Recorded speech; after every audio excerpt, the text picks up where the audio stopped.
Good evening, everyone.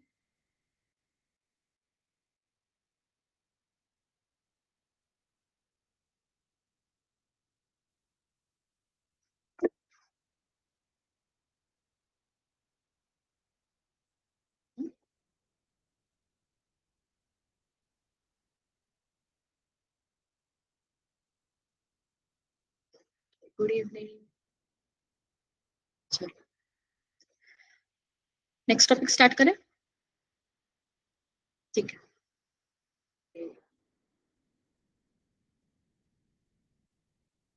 So next topic आ जाता है हमारे पास में कस्टमर रिलेशनशिप मैनेजमेंट.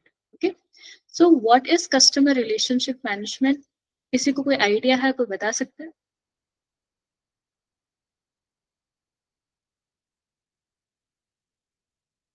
नाम से क्या पता पड़ रहा है क्या है ये? हम कंपनी और कस्टमर की जो रिलेशन है, कैसा है कि अच्छा है कि बुरा है, उसको कस्टमर रिलेशनशिप मैनेजमेंट कहते हैं. Correct. So customer relationship management is simply कि आपके जो भी कस्टमर रहेंगे उनके साथ में आप एक रिलेशनशिप मेंटेन करते हो. ठीक है. रिलेशनशिप कैसा रहेगा? टू वे रिलेशनशिप रहेगा. कुछ प्रॉब्लम्स आती है, उनको कुछ भी दिक्कत आती है तो आप उसको सही करते हो. ठीक है. फिर उनको आप और ज्यादा चीजें परचेज करने के लिए मोटिवेट करते हो. ठीक. अलग अलग डिस्काउंट देते हो जिससे आपका जो कस्टमर है वो एक लॉयल कस्टमर बन जाता है. Okay. So what is customer relationship management system? ये हमारा आज का पूरा वो है. अब सिस्टम क्या होता है कि जैसे जैसे आप लोग बड़ी कंपनी के अंदर जाते हो. ठीक है. लेट्स से आपका एक स्टार्टअप है तो आपने कुछ स्टार्ट करा तो कस्टमर रिलेशनशिप मैनेजमेंट शायद आप खुद ही कर सकते हो. बट जैसे जैसे आपकी कंपनी ग्रो करेगी और आपका मार्केट बढ़ेगा, एक इम्पॉसिबल हो जाता है एक इंसान के लिए इतने सारे डेटा को हैंडल करना. तो इसलिए फिर हमारे पास में इंट्रोड्यूस हुआ CRM system. So what is a CRM system? A customer relationship management system is a tool or a software designed to help business manage and analyze customer interaction data through the customer life cycle. The goal of CRM system is to improve business relationship with customer, assist in customer retention and drive sales growth. System क्या होता है? जो भी हमारे customer का details होता है, data होता है, उसको स्टोर करने के लिए और कस्टमर के साथ में इंटरेक्ट करने के लिए एक सिस्टम डिजाइन किया गया है कंपनी के अंदर. ठीक है. अब किस टाइप के डेटा होते हैं कस्टमर के? जो भी कस्टमर का बैकग्राउंड है, जहां से कस्टमर बिलोंग करता है. एक आइडियल कस्टमर होता है. आइडियल कस्टमर कंपनी का वो कस्टमर होता है जो कंपनी समझती है कि हमारा एक आइडियल कस्टमर, कि हमारा कस्टमर कैसा है, उसका एक प्रोफाइल रहती है. उसके अकॉर्डिंग जैसे जैसे हमारे पास में कस्टमर आते हैं हम उनकी डेटा कलेक्ट करते हैं और एक जगह पे पूरा स्टोर करके रखते हैं. ठीक है. अब वो डेटा क्यों काम का है? आगे कस्टमर के बिहेवियर को समझने के लिए और मार्केट की ट्रेंड को समझने के लिए. ठीक है. नेक्स्ट चीज आ जाएगी कस्टमर के साथ में रिलेशनशिप कैसे मेंटेन करना है, किस टाइप का कस्टमर है. ये सारी चीजें हमें पता चल जाती है अगर हमारे पास में कस्टमर का डिटेल्स रहता है या डेटा रहता है. अब सीआरएम सिस्टम क्या करता है? ये जो भी सारा डेटा रहता है कस्टमर का, इसको स्टोर करके रखता है. ठीक है. तो जैसे ही कंपनी को जिस हिसाब से भी आगे मार्केट के अंदर ग्रोथ करनी है वो सिंपली डेटा पिकअप करेगा and they will start with their work. Okay. तो CRM system is a system और a software that is design to manage customers data, okay, analyse customers behaviour to help business grow. Simple definition तो ये. ठीक है. CRM system समझ आया? Simply एक software है जो डेटा कलेक्ट करता है कस्टमर्स का, एनालाइज करता है ताकि कंपनी उसको यूज करके जो भी आगे स्ट्रेटेजीज करनी है वो कर सके. ओके. अब इसमें क्या क्या की फीचर्स आ जाते हैं, क्या चीजों में ये हेल्प करता है और क्या क्या चीजें इसमें इंक्लूडेड रहती है. फर्स्ट आ जाता है contact management. What is contact management? Storing and managing contact information for customer and prospect. अब कस्टमर के डेटा के अंदर सबसे इंपॉर्टेंट चीज आती है कस्टमर का पूरा कॉन्टैक्ट का डिटेल. ठीक है. आप कैसे कस्टमर को कनेक्ट कर सकते हो, क्या बात कर सकते हो, उनका ईमेल आईडी हो गया या उनका फोन नंबर हो गया या सोशल मीडिया आईडीज भी कस्टमर्स की आजकल कंपनी रिकॉर्ड करती है उनको इंटरेक्ट करने के लिए. तो ये सारी डेटा कहाँ रिकॉर्ड कर सकते हैं हम? सीआरएम सिस्टम के अंदर कर सकते हैं. जो भी हमें मैनेज करने में, कस्टमर को कॉन्टेक्ट करने के अंदर हेल्प करता है। ठीक है, नेक्स्ट आ जाएगा सेल्स मैनेजमेंट। सेल्स मैनेजमेंट कैसे होगा सीआरएम सिस्टम के अंदर? Tracking sales opportunity, sales pipeline and sales performance. अब देखो सीआरएम सिस्टम का मेन पर्पस तो ये रहता है कि वो कस्टमर्स के डेटा कलेक्ट करता है ताकि कंपनी उसको एनालाइज कर सके। अब उसके अंदर वो कस्टमर का सारा जो डेटा रहता है वो स्टोर करता है कि कैसे कंपनी कस्टमर के साथ में इंटरेक्ट कर रही है। अब कंपनी कहाँ पर इंटरेक्ट करती है? पहला तो जब कंपनी कस्टमर्स को ढूंढती है, मार्केट रिसर्च करती है, वहां पर एक इंटरेक्शन होता है। जब कंपनी सेल्स करती है तो भी कस्टमर का इंटरेक्शन होता है, और आफ्टर सेल सर्विस के अंदर भी कस्टमर के साथ में इंटरेक्शन होता है। ठीक है, तो पूरा जो कंपनी का प्रोसेस है वो हमारे कस्टमर के आसपास ही घूमता है। तो जो भी डिटेल कि कस्टमर के साथ में आपने सेल्स करी, क्या कितने कस्टमर हमारे प्रोडक्ट ले रहे हैं, कब ले रहे हैं, किस टाइम पर ले रहे हैं, उनका भी सारा डिटेल सीआरएम सिस्टम के अंदर रिकॉर्ड रहता है। ठीक है, तो what is tracking sales opportunities? क्या होता है कि जब लेट्स से सेल्स चल रही है कंपनी की, ओके, तो मैंने बोला था सेल्स का एक प्रोसेस होता है कि आप पहले आइडेंटिफाई करते हो आपके कस्टमर्स को। ठीक है, आइडेंटिफाई करके क्वालिफाई करते हो कि ये हमारे कस्टमर्स है या नहीं है। उसके बाद आप उन पे काम करना स्टार्ट करते हो, मार्केटिंग स्ट्रेटेजीज करते हो। मार्केटिंग स्ट्रेटेजीज के टाइम पे कस्टमर हमारा जो प्रोडक्ट है वो खरीदना भी स्टार्ट कर देता है। तो पूरा का पूरा एक पाइपलाइन हो जाता है कि जैसे पानी का पाइप होता है ना, कि जैसे आपके पानी का पाइप आता है, हर एक घर के अंदर एक एक पाइप जाएगा, वैसे ही एक एक पाइप का स्ट्रक्चर बना हुआ रहता है कंपनी के अंदर कि कैसे कैसे कौन सा प्रोसेस हमारे सेल्स के टाइम पे या हमारे मार्केटिंग के टाइम पे की जा रही है। उनका सारा जो डेटा रहता है वो हमारा सीआरएम सिस्टम के अंदर इंक्लूड रहता है। तो सेल्स पाइपलाइन हो गई, पूरा का पूरा स्ट्रक्चर कि कैसे हमारा सेल साइकिल वर्क कर रहा है, कि कहाँ से हमारा प्रोडक्ट आ रहा है, कस्टमर किस टाइप से आ रहा है, किस एरिया से कस्टमर आ रहे हैं, कितने कस्टमर आ रहे हैं। फिर होता है फिल्टरिंग। फिल्टरिंग क्या होता है कि आप जितने ज्यादा कस्टमर को टारगेट करते हो स्टार्टिंग में, फॉर एग्जांपल आपने 100 लोगों को टारगेट करा, ठीक है, आपने 100 लोगों की डिटेल निकाली और आप 100 लोगों पे काम करना स्टार्ट करोगे। क्या जरूरी है कि वो 100 के 100 ही आपका प्रोडक्ट खरीदे? जरूरी नहीं है। ठीक है, हमेशा एक फिल्टरिंग होता है कि जैसे जैसे आपका एक सेल्स का जो प्रोसेस है वो आगे बढ़ता जाता है, वैसे वैसे हमारे जो कस्टमर है वो कम होते जाते हैं। अगर आपने 100 लोगों का डिटेल निकाला है, 100 लोगों पे वर्क करोगे, तो मार्केटिंग करोगे अलग अलग टाइप से, जैसे जैसे पूरा प्रोसेस आगे बढ़ता जाएगा वैसे वैसे कस्टमर कम होते जाएंगे। एंड में सिर्फ 50 to 60% ही लोग जो रहेंगे, ज्यादातर मैक्सिमम अमाउंट बता रही हूँ, वरना और भी कम हो सकता है, ज्यादातर 50 से 60 जने ही आपका प्रोडक्ट खरीदेंगे, सारे नहीं खरीदेंगे। तो वो क्या हो गया, एक फिल्टर हो गए कस्टमर हर एक स्टेप के बाद में। तो वो हमारा हो जाता है सेल्स ट्रैकिंग अपॉर्चुनिटीज की, जब फिल्टर हो रहे हैं कस्टमर्स हमारे पूरे सिस्टम के अंदर, हमारे प्रोसेस के अंदर, तो सीआरएम बिहेवियर ढूंढता है कस्टमर का कि कहाँ पे प्रॉब्लम आ गई जिससे हमारे कस्टमर अचानक से दूसरे स्टेप पर कम हो गए।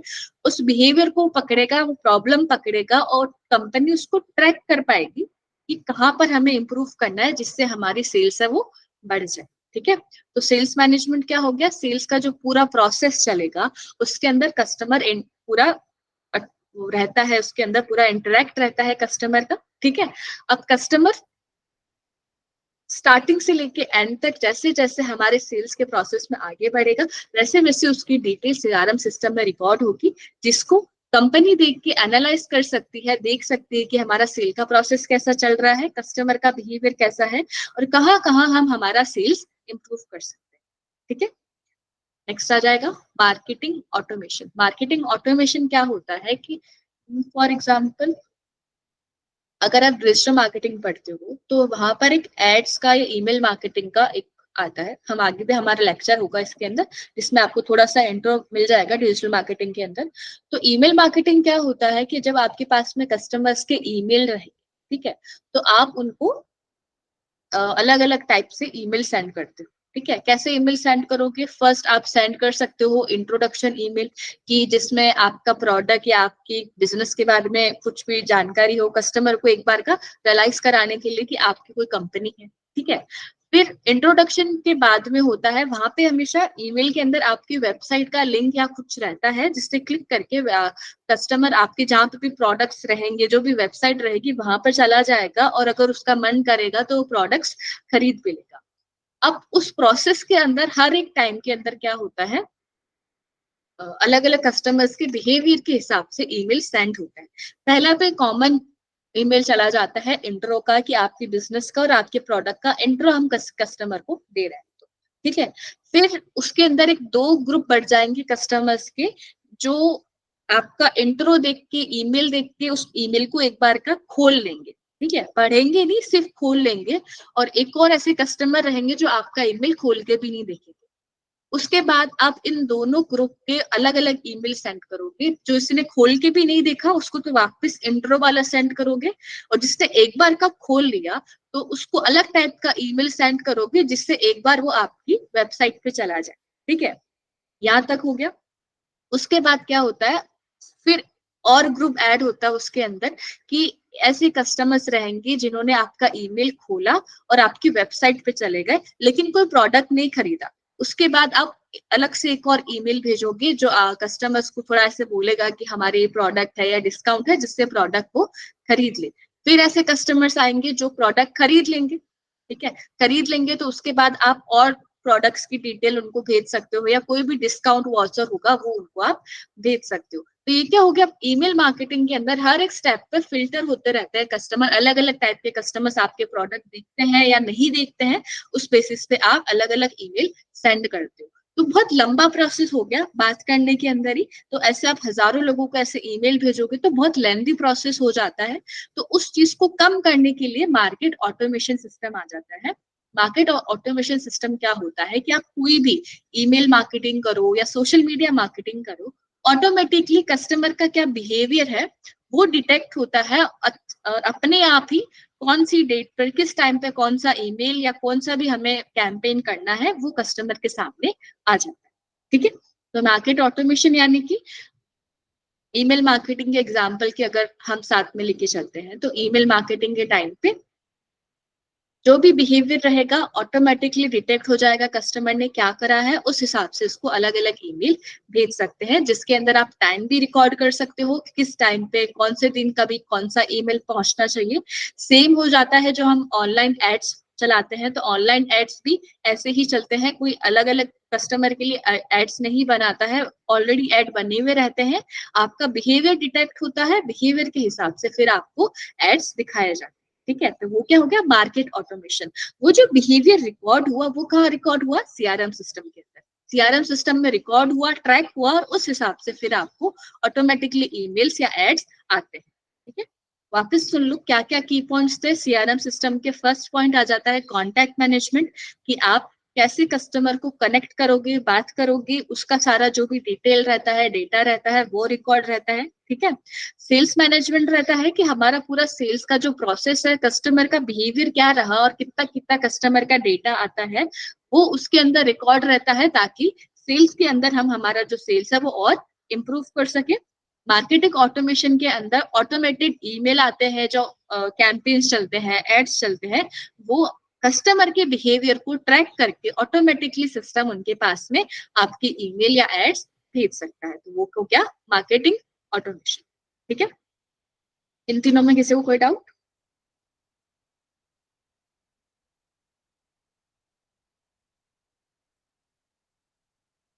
समझ आया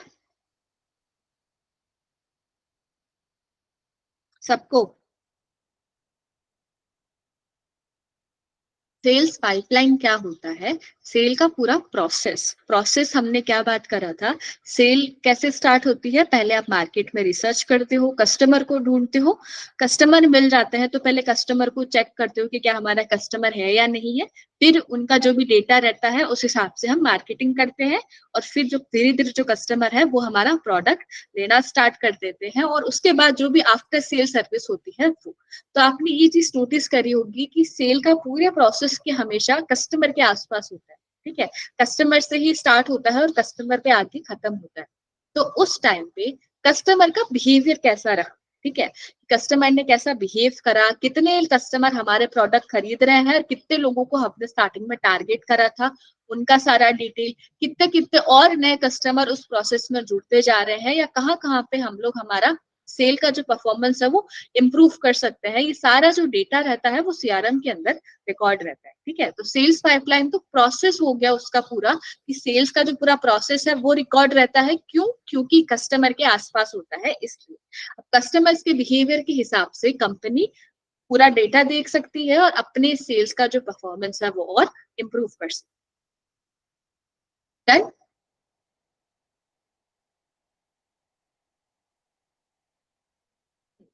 ठीक है, आगे बढ़ते हैं। देन आ जाता है customer service, managing customer support and service issue including ticketing system. ठीक है, what is ticketing system? Ticketing system होता है कि लेट्स से आपने कुछ खरीदा, ठीक है, कोई भी एक ब्रांड का प्रोडक्ट खरीदा आपने, एंड वो प्रोडक्ट में कोई प्रॉब्लम आ गया, या फिर आपको आपकी साइड से कोई डाउट है और आपको क्लियर करना है, तो आप किसी कंपनी को या ब्रांड को कैसे कनेक्ट करोगे? आप उनकी वेबसाइट पे जाते हो तो या तो उनका फोन नंबर रहता है, कस्टमर सर्विस का फोन नंबर रहता है, या कस्टमर सर्विस के लिए एक ईमेल आईडी दी हुई रहती है। तो टिकटिंग सिस्टम क्या होता है कि जब आप ईमेल आईडी चूज करते हो, ज्यादातर ईमेल के अंदर किया जाता है, ठीक है, या फिर आप कॉल भी करोगे तो भी टिकटिंग सिस्टम होता है, कि जो बड़े ब्रांड रहते हैं वो बहुत फ्रीक्वेंट कस्टमर के साथ में इंटरेक्ट करते हैं।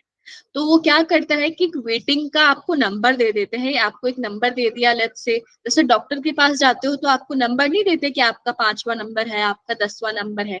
तो वैसे ही टिकटिंग सिस्टम होता है, आपको टिकट का नंबर दे देते हैं कि ये आपका टिकट है, ये नंबर है। आपसे पहले जो भी लोग रहेंगे वो पहले उनका देखेंगे, उसके बाद आपके पास में आके आपका प्रॉब्लम सॉल्व करेंगे। ठीक है, ये बड़ी कंपनियों में होता है जहाँ पे बहुत सारे कस्टमर्स साथ में इंटरेक्ट करते हैं और इनका इंटरेक्शन बहुत ज्यादा होता है। तो कस्टमर को एक वेटिंग लिस्ट का टिकट दे देते हैं, आप नंबर दे देते हैं, फिर उस नंबर के हिसाब से आप, वो नंबर अलग अलग टाइप की भी हो सकते हैं। लत से आपका इंक्वायरी का कोई टिकट रहेगा तो उसका एक अलग नंबर रहेगा, प्रोडक्ट डिफेक्टिव का कुछ हो गया तो उसका एक अलग नंबर रहेगा। फिर उस नंबर के हिसाब से कोई उस फील्ड का बंदा जो आपकी मदद कर सकता है, उससे फिर आपसे कनेक्ट किया जाता है, एंड देन आप उनसे बात करना स्टार्ट कर सकते हैं। ठीक है, तो वो हो गया टिकटिंग सिस्टम। आपको एक नंबर दे देते हैं आपके प्रॉब्लम के हिसाब से, और आपकी वेटिंग लिस्ट के हिसाब से दे देते हैं।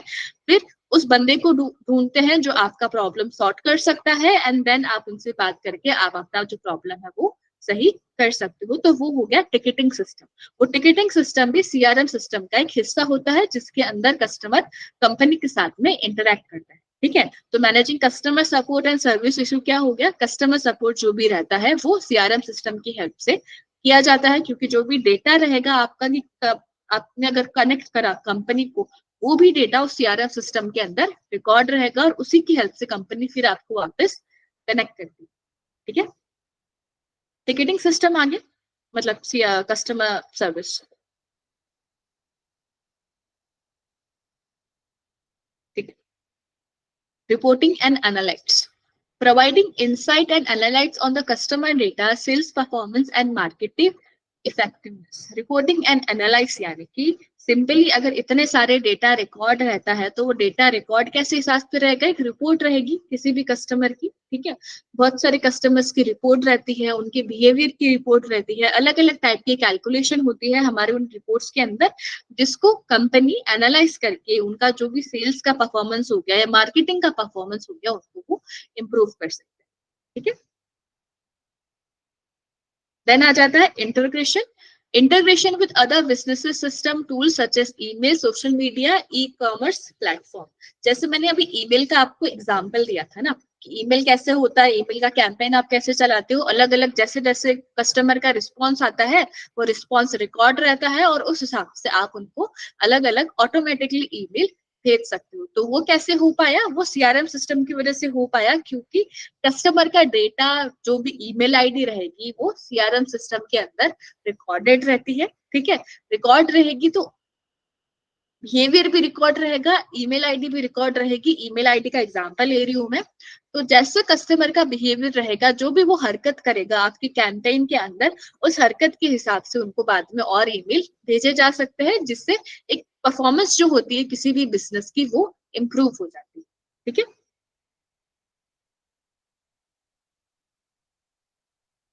वापस सुन लो।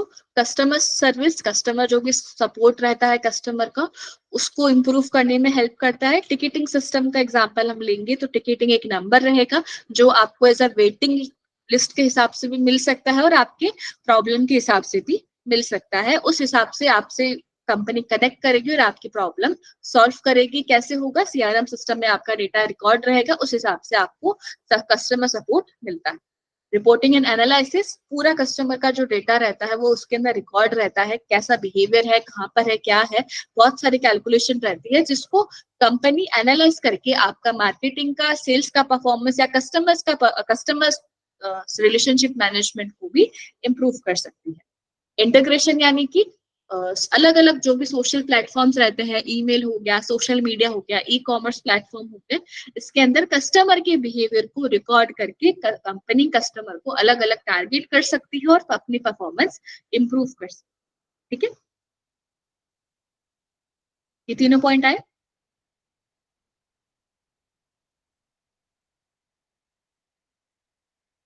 अब यहाँ पे ना ई कॉमर्स प्लेटफॉर्म का यहाँ पे पॉइंट है। ठीक है। तो अब देखो ई कॉमर्स प्लेटफॉर्म कैसे काम करता है। आपने कभी नोटिस करा कि आप अगर अमेजोन पे या मिंत्रा पे जाते हो, कोई भी साइट पे जाते हो, और लेट्स से आपने यूं ही स्क्रॉल करके एक दो प्रोडक्ट्स देख ली, यूं, ठीक है, आपने खरीदा नहीं, और उसके बाद में आप दूसरे साइट पे चले जाते हो, लेट्स से इंस्टाग्राम आपने खोल लिया, फेसबुक खोल लिया, या सिंपली गूगल भी खोल लिया। आपने कभी नोटिस करा है कि आपको वही वापस जो प्रोडक्ट है आपको एड्स के टाइप में देखने को मिल जाता है, वापस नीचे एड चल जाता है, ऊपर एड चल जाता है, जिसके अंदर जिस टाइप के प्रोडक्ट आपने देखे वैसे प्रोडक्ट आपको वापस दिखाई देने लग जाता है। नोटिस करा किसी ने? होता है ये सबके साथ में, राइट? तो वो हमारा एक सीआरएम सिस्टम का भी एग्जाम्पल है और डिजिटल मार्केटिंग का भी एग्जाम्पल है। ई कॉमर्स प्लेटफॉर्म के अंदर क्या होता है कि आपकी, मैंने बताती हूँ कि आपका एक आईडी रहता है, नेटवर्क आईडी मान लो उसका, या कुछ भी मान लो, इंटरनेट आईडी मान लो, कि जब आप इंटरनेट यूज करते हो किसी भी प्लेटफॉर्म पे, तो आपकी आईडी रहेगी जिसको ट्रैक किया जा सकता है। ठीक है। ट्रैक करने का पूरा सिस्टम अलग होता है। ठीक है।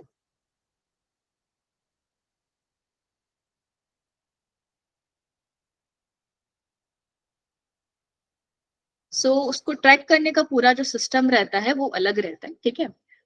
तो वो जो आईडी भी होगी ना, वो भी हमारा कस्टमर रिलेशनशिप मैनेजमेंट सिस्टम के अंदर रिकॉर्ड होगा। ठीक है। आपका वो ट्रैकिंग आईडी रिकॉर्ड हो जाएगी, जिसको देखकर ट्रैक करके आपको जो एड्स है वो आपके हिसाब से दिखाए जा सकते हैं। जो हम एल्गोरिदम बात करते हैं, इंस्टाग्राम पे बहुत फेमस वर्ड है एल्गोरिदम। क्या होता है कि आपके बिहेवियर के हिसाब से इंस्टाग्राम आपको उस टाइप का रील या पोस्ट दिखाना स्टार्ट कर देता है। कैसे दिखाएगा? आपकी वो आईडी ट्रैक करके। वो आईडी का भी डिटेल हमारे कस्टमर रिलेशन के सिस्टम के अंदर रिकॉर्ड रहता है, और उसी आईडी आईडी की हेल्प से अलग अलग आपको एड्स या ईमेल्स भेजे जाते हैं। हम आईपी एड्रेस राइटिंग को लोग करते हैं हम लोगों का। आपका आवाज क्लियर नहीं आया। What was you talking?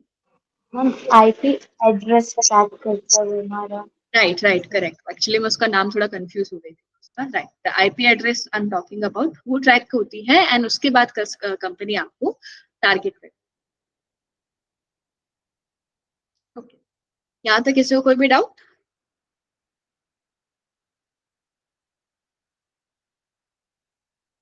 Clear है?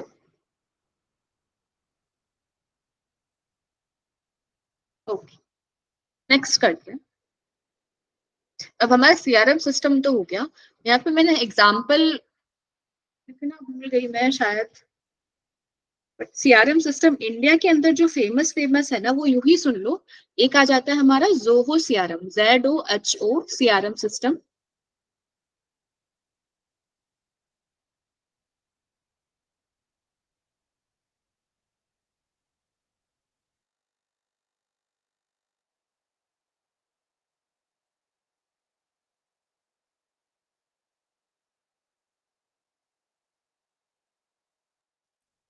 ओके, सो जो सीआरएम सिस्टम है, उसके अंदर एग्जांपल आप सुन लो। जोहो सीआरएम है, ZOHO CRM Indian based CRM system है जो ज्यादातर इंडियन कंपनीज यूज करती है। नेक्स्ट आ जाता है सेल्स फोर्स, ये ग्लोबल कंपनी है जो सीआरएम सिस्टम जिसका यूज करते हैं, बहुत इंटरनेशनल कंपनीज इसका यूज करती है। हबस्पॉट सीआरएम है, HUBSPOT सीआरएम सिस्टम जो इंडिया के अंदर बहुत पॉपुलर है। ये 2-3 एग्जाम्पल सिस्टम के हैं जो ज्यादातर कंपनी यूज करती है। ठीक है, यहाँ पर दे ही नहीं रखा है तो मैं आपको एक बार कोई बता देती हूँ जस्ट फॉर एग्जाम्पल्स कि सीआरएम सिस्टम इंडिया के अंदर ज्यादा फेमस होता है। ठीक है,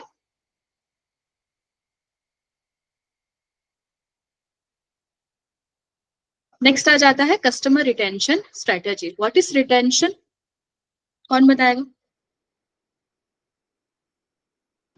मैम कस्टमर अगर जैसे हमारा जो कस्टमर है वो किसी और कंपनी के प्रोडक्ट यूज करने लगता है, फिर से उस कस्टमर को अपने सर्विसेज या प्रोडक्ट को यूज करने के लिए एग्जैक्टली बोल सकते हैं कि हमारा कस्टमर बना रहे उसके लिए हम क्या करते हैं वो।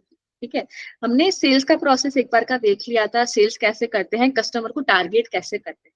अभी कस्टमर सीआरएम सिस्टम के बाद हमारा कस्टमर सपोर्ट आ जाता है कि कैसे हम लोग अलग अलग स्ट्रेटेजीज यूज करते हैं ताकि हमारा कस्टमर एक लॉयल कस्टमर बना रहे। इसमें फर्स्ट पॉइंट आ जाता है excellent customer service, promote responses, address customer inquiries and issue quickly, personalized service, tailors interaction and solution to individual customer need, consistent support, provide reliable and consistent support across all channel. Prompt response यानी कि आप कुछ problem आती है आपके let's say Amazon से लेकर या किसी भी चीज से लेकर, तो कभी आप नोटिस करते हो कि जब आप उनको वापस ईमेल करते हो या कांटेक्ट करने का ट्राई करते हो तो एक 24/7 आवर्स का एक सर्विस रहता है जिसमें आप कभी भी उनको कॉल करो और वो आपके लिए रेडी रहेंगे। वो क्या हो गया, एक क्विक रिस्पॉन्स हो गया कंपनी का, जो कंपनी मेंटेन करती है अपने कस्टमर के लिए कि जैसे ही कस्टमर हमें कांटेक्ट करेंगे, कंपनी ज्यादा टाइम ना लगाते हुए बहुत जल्दी जल्दी कस्टमर की प्रॉब्लम्स को रिस्पॉन्स करेगी, उनकी बात सुनेगी एंड कस्टमर्स के फिर हिसाब से उनका प्रॉब्लम सॉल्व करेगी। तो आप जितना जल्दी खुद का ये परफॉर्मेंस सुधार सकते हो कि कितना जल्दी हम कंपनी कस्टमर को वापस इंटरेक्ट कर रही है, कितना जल्दी कस्टमर का फोन उठाया जा रहा है, तो कस्टमर इतना ही सेटिस्फाई रहता है। तो अगर आप कभी ट्राई भी करो, कोई प्रॉब्लम भी आए, तो आप देखोगे कि 2 से 3 बार कभी कभी प्रॉब्लम हो जाता है कि लेट हो जाता है, वरना ज्यादातर अगर आप कॉल करते हो और 1-2 बार के अंदर ही आपका जो फोन नंबर है वो उनके साथ में कनेक्ट हो जाता है एंड देन आप लोग उनसे बात करना स्टार्ट करते हैं। ठीक है, तो वो जो क्विकनेस हो गया ना कि कितना जल्दी आपने कस्टमर को सपोर्ट करा, वो हो गया हमारे पास में। देन आ गया हमारे पास में पर्सनलाइज सर्विस। पर्सनलाइज सर्विस यानी कि कस्टमर के हिसाब से आप उनको सर्विस देते हो। कस्टमर के हिसाब से क्या सर्विस हो सकती है, फॉर एग्जाम्पल प्रोडक्ट का प्रॉब्लम आ रहा है, ठीक है, तब प्रोडक्ट का प्रॉब्लम है तो कस्टमर के पास में अलग अलग ऑप्शंस रहेंगे। कस्टमर्स हो सकते हैं कि प्रोडक्ट को रिप्लेस करवाना चाहे, वापस रिफंड करवाना चाहे या कुछ नया प्रोडक्ट भेजो उनके लिए। तो ये क्या है, अलग अलग कस्टमर्स की डिमांड्स रहती है। अब कंपनी कस्टमर्स के डिमांड के हिसाब से ही कस्टमर का जो प्रॉब्लम है वो सॉल्व करेगी। कंपनी अपने हिसाब से नहीं बोल सकती सर ये कर लो या वो कर लो। ठीक है, अगर कस्टमर ने बोला कि नहीं मुझे रिफंड ही चाहिए, मुझे पैसे वापस ही चाहिए, तो कंपनी को पैसे वापस देने रहेंगे अगर कस्टमर उनका वापस प्रोडक्ट भेज दे तो वो क्या हो गया, पर्सनलाइज सर्विस हो गई कि कस्टमर के हिसाब से कंपनी रिस्पॉन्स करती है और उन्हीं के हिसाब से कस्टमर का प्रॉब्लम सॉल्व किया जाता है। कंसिस्टेंट सपोर्ट यानी कि कुछ भी सपोर्ट होता है कस्टमर का, कैसे सपोर्ट हो सकता है, फॉर एग्जाम्पल कोई डिजिटल प्रोडक्ट है जिसको कस्टमर ज्यादा अच्छे से यूज नहीं कर पा रहा है, तो कस्टमर कंपनी को कस्टमर सपोर्ट को कॉल कर सकता है, पूछ सकता है कि इस प्रोडक्ट को यूज कैसे करें, मुझे प्रोडक्ट यूज करना नहीं आ रहा। तो प्रोडक्ट को पूरा यूज करना सिखाना, कैसे आप क्या क्या बेनिफिट होंगे उस प्रोडक्ट से, ये सारी चीजें कंपनी के रिस्पॉन्सिबिलिटी रहती है और कंपनी अपने कस्टमर्स को सिखाती है। तो क्या क्या हो गया, prompt response, personalize service and consistent support. Prompt response यानी कि बहुत जल्दी जल्दी रिस्पॉन्स करना, क्विकली रिस्पॉन्स करना। कस्टमर्स पर्सनलाइज सर्विस, कस्टमर्स के अकॉर्डिंग आप कस्टमर्स को सोल्यूशन करते हो या प्रॉब्लम सही करते हो। कंसिस्टेंट सपोर्ट, कुछ भी प्रॉब्लम रहती है तो पूरे स्टेज पर कस्टमर को एक सपोर्ट दिया जाता है जो कंपनी की रिस्पॉन्सिबिलिटी रहती है वो। ठीक है, नेक्स्ट आ जाता है लॉयल्टी प्रोग्राम। अब लॉयल्टी प्रोग्राम्स क्या होते हैं, आप कभी रिलायंस स्मार्ट पे या डी मार्ट पे गए हो, कोई भी गए हो वहां पे, ठीक है। तो एक लॉयल्टी प्रोग्राम का बेस्ट एग्जांपल रहेगा रिलायंस स्मार्ट। क्यों एग्जाम्पल रहेगा, आप कभी देखते हो, कभी भी आप चले जाओ वहां कुछ ना कुछ ऑफर चलता रहता है। क्या क्या ऑफर हो सकता है, डिस्काउंट्स आ जाते हैं, 50% डिस्काउंट हो जाता है, या by one get one free का डिस्काउंट आ जाता है, या फिर एक प्रोग्राम होता है जिसके अंदर होता है कि आप 10,000 की शॉपिंग करो तो आपको एक अवन फ्री दे देंगे या एयर फ्रायर फ्री दे देंगे, या आपको डिनर सेट फ्री मिल जाएगा अगर आपने 5,000 तक की शॉपिंग करी है। तो वो क्या है, लॉयल्टी प्रोग्राम्स है जो अलग अलग कंपनीज अपने कस्टमर को मेंटेन करने के लिए चलाती है, ठीक है। अब आपने कभी देखा होगा, आपने अगर उनको आपका फोन नंबर दिया हो तो अगर उनके आने वाले टाइम पे अगर उनको कुछ लेट्स से डिस्काउंट आता है या सेल आता है, वो अगला आपको कॉल करके बताएंगे कि सर हमारे इस दिन ये सेल आने वाली है, आप आना चाहो तो आ सकते हो, या कोई भी कुछ नया अगर उन्होंने कुछ इंक्लूड करा है उसके लिए भी आपको एक इंफॉर्मेशन मिलती है। तो ये क्या हो गया, एक लॉयल्टी प्रोग्राम हो गए, छोटे छोटे रिवॉर्ड्स हो गए जो कस्टमर्स को मिलते हैं उनके कस्टमर्स बने रहने के लिए। कूपन्स मिल सकते हैं, कूपन क्या होते हैं, फॉर एग्जाम्पल लेट्स से आपने 10,000 की 8,000 की शॉपिंग करी एंड आपको फिर कूपन दे दिया कि सर अगर आप नेक्स्ट टाइम शॉपिंग करने के लिए आते हो और ये कूपन आप अगर लेके आते हो तो 50% 60% आपका ऑफ कर देंगे, क्योंकि आपने फर्स्ट टाइम यहाँ पर आए हो या फिर इतनी इतनी आपने शॉपिंग करी है इसलिए।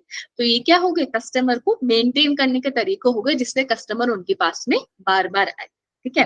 तो रिवॉर्ड्स का एग्जाम्पल हमने ले लिया था, offer points, discount, exclusive offer to repeat customer. जो हमने रिपीट कस्टमर का क्या बोला था, अलग अलग डिस्काउंट या ऑफर आप चलाते रहते हो जिससे कस्टमर आपके पास बार बार आता रहे, ठीक है। नेक्स्ट आ जाता है टायर्ड बेनिफिट। टायर्ड बेनिफिट क्या हो सकता है, फॉर एग्जाम्पल मान के चलो कि जैसे टायर्ड होता है लेवल, किस लेवल का, फ्लिपकार्ट या अमेजोन मिंत्रा पे टायर यस यस प्रोग्राम है, इनसाइडर करके कुछ है, और फ्लिपकार्ट पे प्लस मेंबरशिप, और यस यस, बोलिए बोलिए। ऐसे ही मैम जो प्रोग्राम्स हैं जो उसमें कुछ कस्टमर को एक्सक्लूसिव बेनिफिट देते हैं। करेक्ट, बिल्कुल मैं यही बता रही थी कि अलग अलग प्रोग्राम्स रहते हैं जिसके अंदर आप प्रीमियम सब्सक्रिप्शन ले सकते हो। I guess this is what you trying, right. तो वो सब्सक्रिप्शन आप लेते हो, डिपेंड करता है किस टाइप के आप कस्टमर्स हो, ठीक है।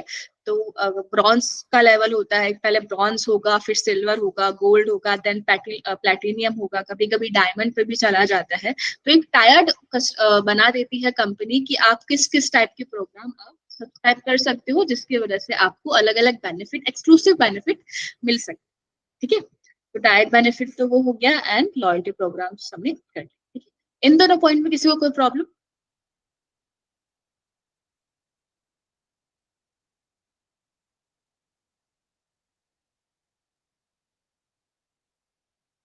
क्लियर है ये दोनों?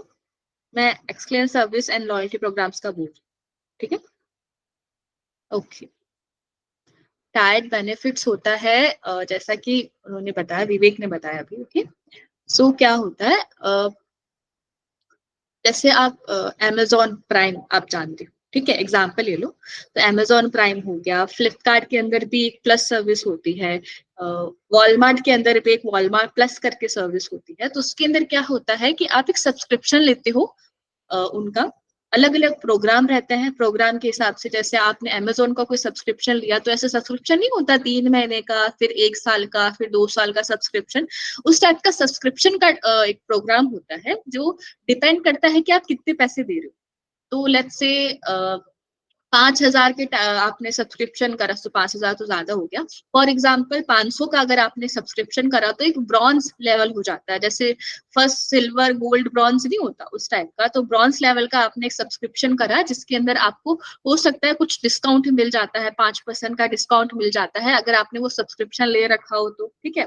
उसके बाद सिल्वर आ जाता है, तो सिल्वर के अंदर लेट्स से सिल्वर 1,000 रुपए का होता है, तो जो डिस्काउंट है वो 5% से बढ़ के 10% हो जाता है और फ्री डिलीवरी मिल जाती है सिल्वर पे। गोल्ड पर क्या होता है, और ज्यादा कुछ अलग अलग एक्सक्लूसिव बेनिफिट मिल जाते हैं, वो तभी मिलते हैं जब आप उनको सब्सक्राइब करके थोड़ा बहुत पैसा देते हो तब। ठीक है, टायर्ड बेनिफिट होते हैं, जैसे ऐसे अलग अलग टायर्ड के अंदर आप सब्सक्राइब करते हो, उनका प्रोग्राम रहता है जो, उसके हिसाब से आपको एक्सक्लूसिव बेनिफिट मिल जाता है। क्लियर हुआ? ओके। देन आ जाता है personalisation, customized communication, use customer data to personalize email recommendation and offer. Personalized experience, tailor the shopping experience based on the customer preference and behavior. Customize communication क्या होता है, कभी आपने नोटिस करा हो, अगर आपके पास में ऐसे एड्स के टाइप के ईमेल आते हैं तो आप देखते हो आपका नाम भी स्पेसिफिक किया जाता है कि हे विवेक या हे सृष्टि, तो वो क्या है, एक पर्सनलाइज चीज हो गई कि आपको पर्सनली एक ईमेल आपके नाम से भेजा जा रहा है, वो क्या हो गया, पर्सनलाइज ईमेल। क्यों दिया जाता है कि लग से एक नॉर्मल ईमेल होता है जिसके अंदर कुछ स्पेसिफाई नहीं होगा, और एक ऐसा ईमेल रहेगा जिसमें आपका नाम या आपके बारे में कुछ स्पेसिफिक चीज रहेगी। आपको एक क्यूरियोसिटी रहेगी उस ईमेल के खोल के देखने की कि एक्चुअली में क्या है, क्यों मेरा नाम लिखा गया है यहाँ पे। तो उस क्यूरियोसिटी को जगाने के लिए पर्सनलाइज इंफॉर्मेशन यूज की जाती है कि आपके पर्सनल इंफॉर्मेशन के बेसिस पे अलग अलग आपको कनेक्शन के लिए आपको अलग अलग टाइप के कनेक्शन किए जाते हैं। अगर आपके पास में कॉल्स भी आता है, कॉल्ड कॉलिंग जिसको हम बोलते हैं, तो पहले वो आपसे पूछेंगे कि is this talking, let's say विवेक हो गया तो is this Vivek, I am this and that from this company. तो वो क्या हो गया, आपका नाम लेके स्पेसिफाई करते हैं कि हम आपसे ही कनेक्ट करना चाहते हैं और आपसे ही हमें काम है। तो नाम लेते हैं तो एक हमारे अंदर एक क्यूरियोसिटी जाग जाती है जिसको हम जानना चाहते हैं क्या काम है हमसे, क्यों हमारा नाम लिया गया है उसके। ठीक है, वो हो गया। कस्टमर का डेटा यूज किया जाता है, कस्टमर के नाम का एक हम एग्जाम्पल ले लेते हैं, लेकिन उसी हिसाब से कस्टमर को फिर कनेक्ट किया जाता है। पर्सनलाइज एक्सपीरियंस हो गया कि कस्टमर कैसा है हमारा, उस हिसाब से हम कस्टमर्स को ऑफर देते हैं। रिलायंस स्मार्ट ने ये जो डिस्काउंट का, कूपन का, या फिर 5,000 की शॉपिंग या 8,000 की शॉपिंग पे कुछ गिफ्ट देना क्यों स्टार्ट करा, वो इंडिया के कस्टमर को देना स्टार्ट करा कि इंडिया के जो कस्टमर रहेंगे वो ट्राई करेंगे अगर कुछ फ्री में मिल जाए तो। उनका माइंडसेट यही रहेगा कि हमें समथिंग कुछ फ्री में या डिस्काउंट के अंदर मिल जाएगा, तो वो हमारे कस्टमर बने रहते हैं। इंडिया का मार्केट ऐसा है। तो रिलायंस ने इस चीज को समझा एंड देन उन्होंने ये अलग अलग चीजें करना स्टार्ट करी जिसके अंदर हम इंडिया के स्पेसिफिक कस्टमर को टारगेट कर सके। तो वो हो गया हमारा पर्सनलाइज एक्सपीरियंस कि कस्टमर कैसा है हमारा मार्केट में, उस हिसाब से हम अलग अलग ऑफर या डिस्काउंट क्रिएट करें। ठीक है, देन आ गया regular communication. Regular communication same वही कि आप रेगुलरली उनको ईमेल भेजते हो या फिर न्यूज़लेटर्स होते हैं, ईमेल के अंदर ही होता है कि आपको एक एज ए बैनर टाइप का ईमेल पे भेजा जाता है जिसको आप पढ़ सकते हो। कुछ ऐसे डिस्काउंट वगैरह चल रहा है तो उसका इन्फॉर्मेशन आप पे आ जाता है। तो ये क्या है, कनेक्ट रहने के तरीके हैं जिससे कस्टमर को लगता है कि हाँ कंपनी को हमारी फिक्र है या कंपनी को हमारी जरूरत है, इसलिए वो बार बार हमें ये ईमेल्स वगैरह भेज रहा है। सोशल मीडिया एंगेजमेंट भी सेम ही है कि आप सोशल मीडिया प्लेटफॉर्म पे आप कभी जाओगे, आपने आजकल कभी नोटिस करा कि जो भी अलग अलग ब्रांड्स है वो कोई भी रील पे या कोई भी पोस्ट पे कमेंट करना स्टार्ट कर दिया है उन्होंने। स्विगी का एग्जांपल ले लो या कुछ भी ले लो, वो क्या है, वो social media ma'am engagement. Blinkit, क्या? मैम ब्लिंकिट ये फूड डिलीवरी वगैरह या कंपनी की राइट राइट। अपनी। तो आपने नोटिस करा ना, वो क्या है, सोशल मीडिया का एंगेजमेंट का है। कंपनी को ये चीज रियलाइज हो गई है कि अगर कंपनी जितना ज्यादा कस्टमर के साथ में कनेक्टेड रहेगी उतना ही कस्टमर उनके पास में आएंगे या उनके प्रोडक्ट्स खरीदेंगे। तो जो फूड डिलीवरी का जो स्पेशलाइज उन्होंने स्टार्ट कर दिया, फूड डिलीवरी का स्टार्ट करके अब बहुत सारे ब्रांड्स जो है वो, इवन जो लग्जरियस ब्रांड है, फरारी के जो ब्रांड है या फिर मस्टैंग के, इनके जो भी ब्रांड है वो भी कमेंट करना स्टार्ट कर चुके हैं, क्योंकि उन्हें अपने कस्टमर का रिलेशनशिप इंप्रूव करना है, मार्केट में एक इमेज क्रिएट करनी है जिससे लगे कि हाँ ये लोग भी हमारे जैसे हैं। पहले के टाइम पे क्या होता था, कंपनी बहुत ज्यादा अलग हो गई थी उनके कस्टमर से। कस्टमर को लगता था कि वो कंपनी को एक अप्रोच ही नहीं कर सकते क्योंकि कंपनी इतनी बड़ी हो गई है। लेकिन जब इन्होंने ये चीज करना स्टार्ट करा, सोशल मीडिया एंगेजमेंट करना स्टार्ट करा, वो कमेंट्स करते थे, कुछ करते थे, तो लोगों का एंगेजमेंट बढ़ता था जिससे लोग इम्प्रेस होते थे एंड ये पता लगाते थे कि हाँ एक बिजनेस है या एक ब्रांड है जो कमेंट कर रहा है, लोग उनका रिप्लाई भी करते थे, वो भी लोगों का रिप्लाई करते थे, जिससे एंगेजमेंट बन जाता है और कस्टमर उनके साथ एक लॉयल बन जाता है।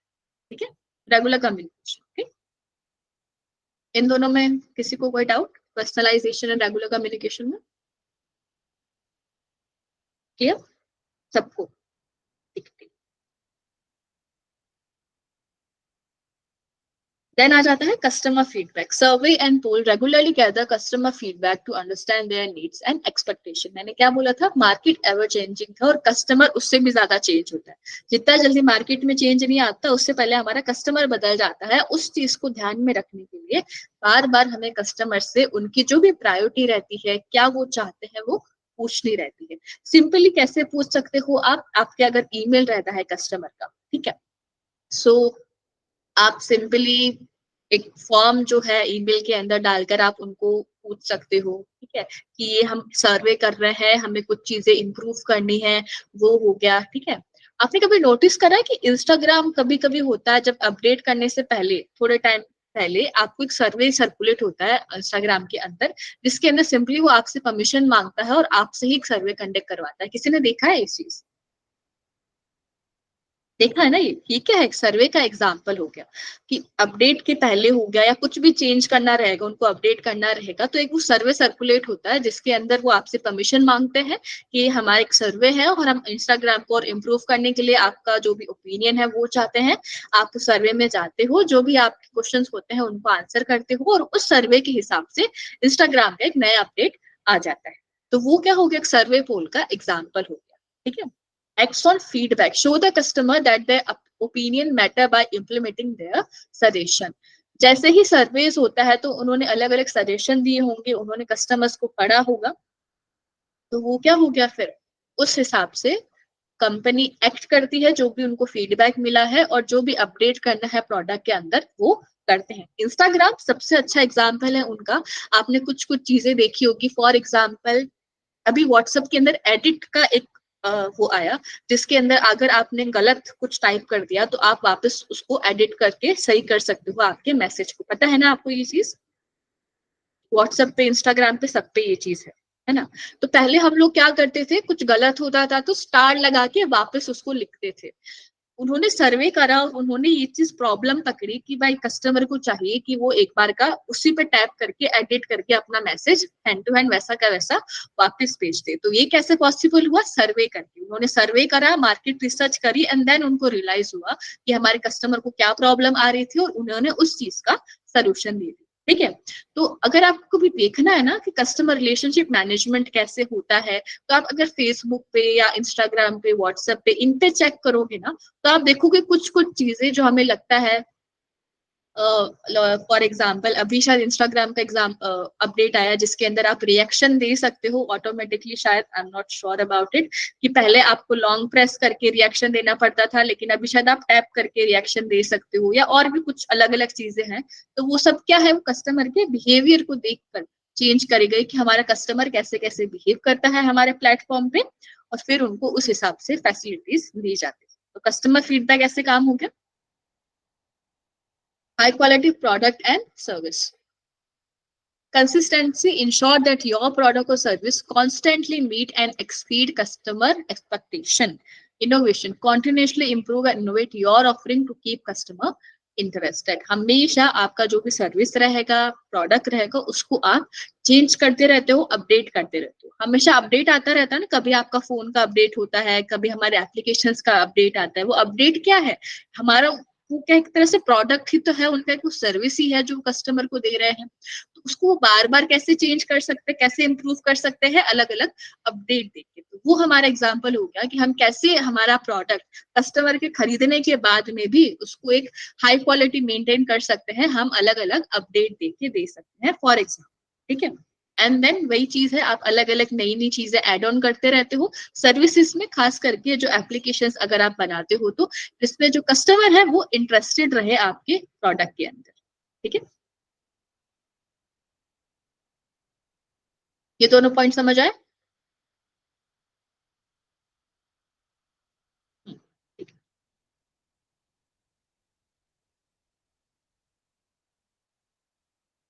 देन आ जाता है customer onboarding, educational content, provide tutorial guides on boarding most out of your product and services. वैसे ही जैसे अगर कुछ आपने नया आप मार्केट में लेकर आते, कुछ भी नया हो सकता है, अभी कुछ टेक्नोलॉजी नई हो सकती है, एप्लीकेशंस जो है वो बहुत नई नई आती रहती है, तो वो एप्लीकेशंस अगर आप मार्केट में लेके आते हो तो उनके साथ में आप अलग अलग ट्यूटोरियल्स भी ऐड करते हो कि जिससे कस्टमर उनको देखकर प्रोडक्ट को चलाना सीख ले। उसका एग्जांपल हम गूगल से ले सकते हैं। गूगल पर्सनली अलग अलग जो भी हमें करना रहता है, फॉर एग्जांपल जीमेल के अंदर हमें कुछ प्रॉब्लम आ रही है या मीट के अंदर, गूगल मीट के अंदर हमें कुछ प्रॉब्लम आ रही है, तो उसको कैसे सही करना है, उसके अलग अलग पूरा ट्यूटोरियल रहेगा उसका। ठीक है, वेबसाइट पर अगर आप जाते हो तो ट्यूटोरियल रहेगा, कोई भी प्रॉब्लम आपके सामने रहेगी तो उसका वीडियो रहेगा बकायदा कि कैसे आप उसको सही कर सकते हो, कैसे आप यूज कर सकते हो, या कुछ ऐसी चीजें एड ऑन रहेगी जो शायद हमें पता ही नहीं कि हम ऐसे भी कर सकते हैं क्या। तो वो क्या हो गया, एक एजुकेशनल कंटेंट हो गया कि कैसे हम हमारे जो भी आज के एवर चेंजिंग मार्केट में जो भी टेक्नोलॉजीज चेंज होती है तो हम कैसे कीप अप कर सकते हैं। वो अलग अलग ट्यूटोरियल्स हम अपनी वेबसाइट्स पे डालते हैं जिसको कस्टमर देख के अपडेट रह सकता है कि हमें कैसे किस चीज को यूज करना है। Follow up, check with the new customer to ensure that they are satisfied, address any initial concern। हमेशा आप चेक करते रहते हो, वही ईमेल भेज के कनेक्ट करके कि कुछ भी प्रॉब्लम है तो वो बता सकता है, या फिर सिंपली उनका एक्सपीरियंस आप जान सकते हो कि कैसा रहा उनका एक्सपीरियंस अगर उन्होंने हमारा प्रोडक्ट यूज करा तो, सर्विस लेके या कुछ भी लेके, जिससे कस्टमर को लगता है कि हाँ ये हमसे मतलब रखता है, यूं ही नहीं कि बस प्रोडक्ट बेच दिया एंड टाटा बाय बाय वाला कुछ सीन नहीं है। कंपनी को हमारी जरूरत है, इसलिए कंपनी हमारे साथ में जुड़ी हुई है, इसलिए। ठीक है, Proactive customer engagement outreach program regularly reach out to customers to check out their satisfaction or offer assistance, surprise customer with special offers or gift। outreach program simply जैसा हम बात करते हैं, आउटरीच हो गया कि आप अलग अलग कैंपेन चलाते हो। कैंपेन आप ईमेल पे भी चला सकते हो, सोशल मीडिया पे भी चला सकते हो। सोशल मीडिया पे आप देखते हो ना, कभी कुछ आपने इन्फ्लुएंसर वगैरह को अगर आपने फॉलो कर रखा होगा, ज्यादातर फॉरेन के अंदर ही ज्यादा चीज की जाती है, गिव अवे का सिस्टम होता है।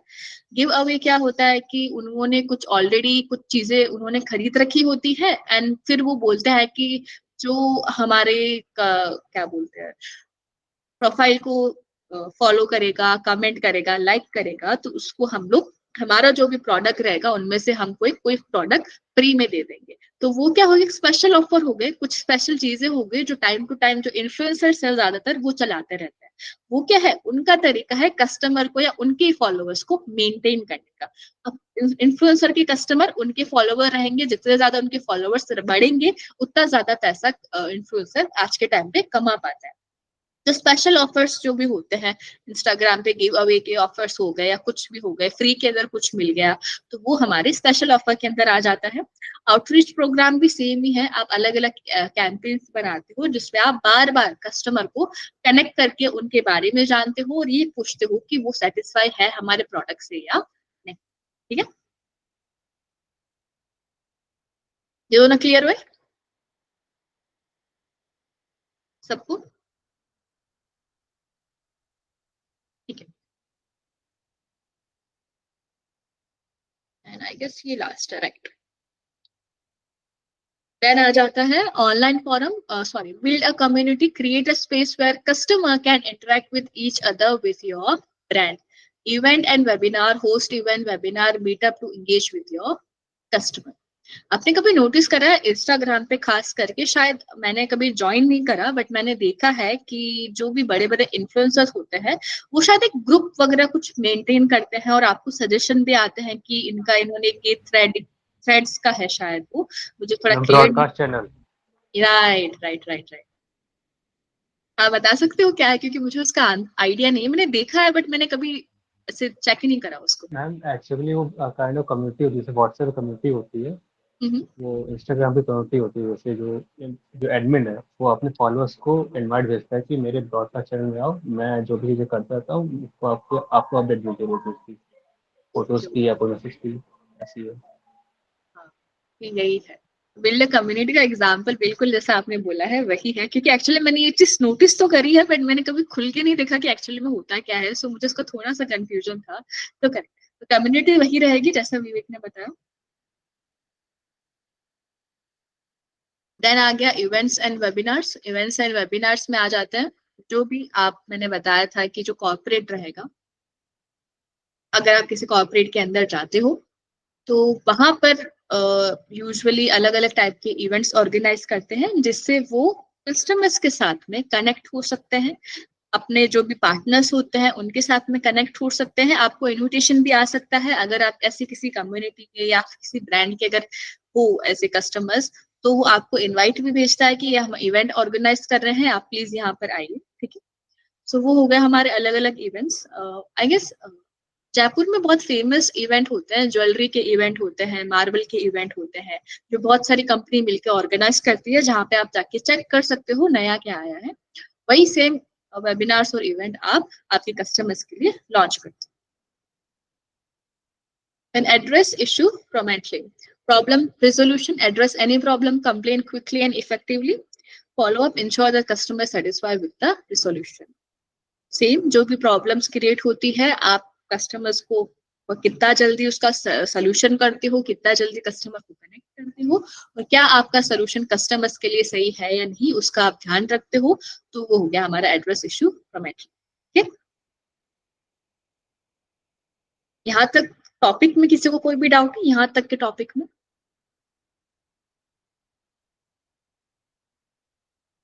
क्लियर सबको?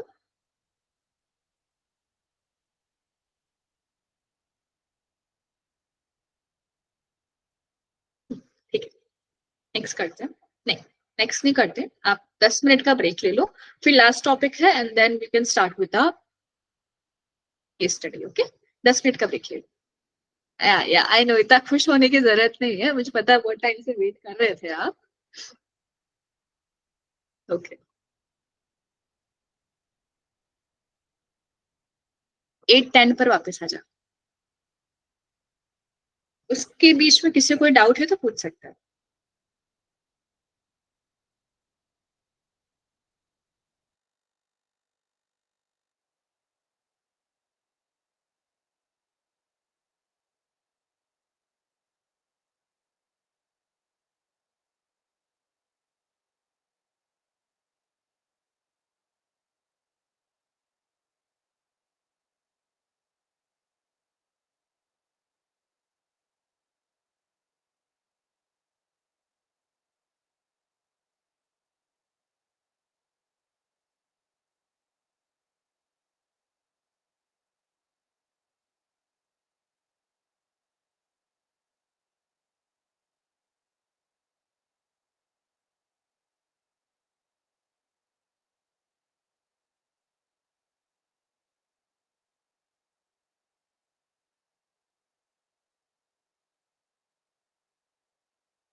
आगे सारे, एक जना नहीं आया, कौन नहीं आया?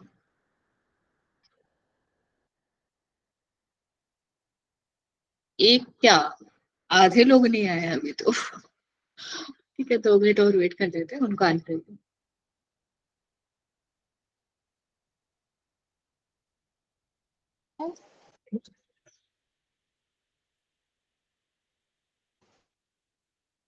चार हम लोग ज्वाइन ही किए थे मैम, क्या क्या?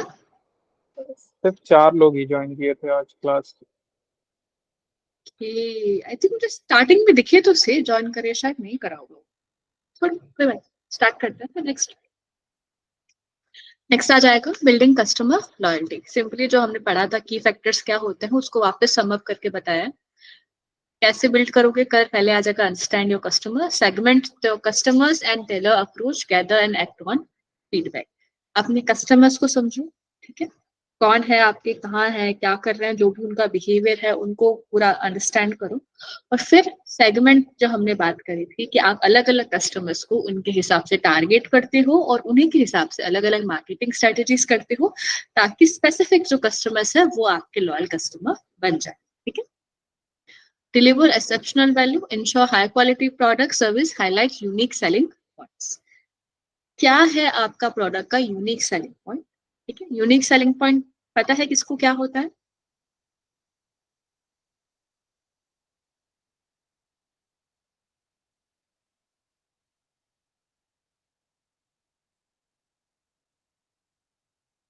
नहीं पता?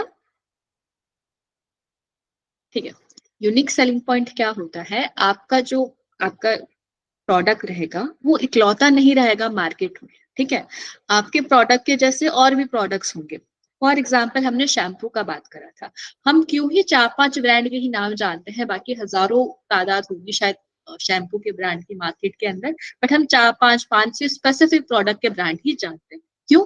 क्योंकि कुछ ना कुछ उनके अंदर ऐसा यूनिक है, या कुछ ना कुछ वो ऐसा यूनिक करते हैं जिसकी वजह से हम वही प्रोडक्ट खरीदते हैं।